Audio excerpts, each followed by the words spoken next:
Polisi masih menyelidiki penyebab terbakarnya sebuah mesin pengisian minyak di SPBU di Jalan Gunung Batu Karu, Monang Maning, Denpasar Barat. Dalam peristiwa kebakaran ini, menyebabkan 4 sepeda motor pelanggan SPBU dan seorang luka-luka.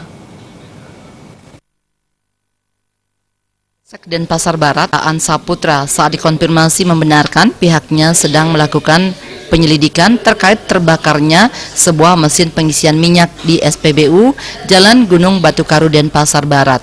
Jajarannya telah memeriksa 10 saksi termasuk karyawan SPBU.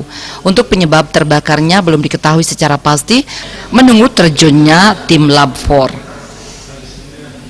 Saat ini TKP telah dipolis lain dan SPBU tersebut belum bisa beroperasi lagi. Sementara itu diketahui salah satu mesin pengisian minyak di SPBU ini terbakar pada Senin siang. Hal tersebut mengakibatkan 4 sepeda motor yang akan mengisi minyak terbakar dan seseorang dilaporkan luka-luka.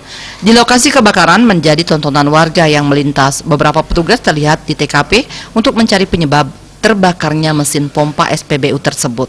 Raiswantara, Bali TV.